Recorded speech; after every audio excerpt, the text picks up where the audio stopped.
ইয়া আমরা প্রথম ম্যাচ শেষ করেছি গাইস। দারুণ একটা ম্যাচ ছিল অ্যান্ড বেশ এনজয় করেছি আমি। আমার মনে হয় যে আসলে স্ট্রেঞ্জার তারা হয়তোবা কেন যেন মনে হচ্ছে আমার অনেকটা নার্ভাস মাইন্ডে ছিল। আসলে এই জিনিসটা কমাতে হবে গাইস। আপনি যদি নার্ভাস থাকেন, আপনি কোনো সময় নিজেকে ভালো একটা গেম প্লে প্রোভাইড করতে পারবেন। আপনি নিজেকে প্রোভাইড করবেন। আপনি নিজেকে বলবেন যে, "রাহিদ দেখো আমি ভালো খেলছি।" লাইক সামথিং এরকম যে স্ট্রেঞ্জাররা নিজেকে বলতে পারতেছে না যে, "না, আমি এখন কনফিডেন্ট, আমি পারবো।" লাইক এরকম একটা ইস্যু আমি ফেস করেছি তাদের মধ্যে।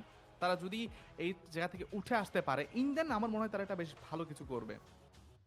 গাইস আপনাদের কেমন কেমন মনে হয়েছে? আপনারাও কিন্তু জানাতে পারেন। আমরা কিন্তু কমেন্ট বক্সের দিকে একটু তাকিয়ে রয়েছি এক নজরে। আসলে কেউ কমেন্ট করছেন না। 20 ওয়াচিং রয়েছে। থ্যাংক ইউ সো মাচ সবাইকে। অ্যান্ড আপনাদের কেমন ফিল হয়েছে বা ম্যাচটা সম্পর্কে যদি আপনাদের কিছু আ বক্তব্য, কিছু কথা, কিছু বলতে চান, বলতেই পারেন কমেন্ট বক্সে। আমরা সেটাকে রিপ্লাই করব। আমরা বোঝার ট্রাই করব। আমরা বলতে চাইবো আসলে কি ঘটেছিল জায়গাতে। আমরা বলতে চাইবো আসলে কি হয়েছিল। আমরা ব্যাক টু ব্যাক ৬ টা রাউন্ড দেখেছি। ভেনম এক্সিসের কাছে গিয়েছে। একটা মাত্র রাউন্ড তারা বের করতে পারেননি।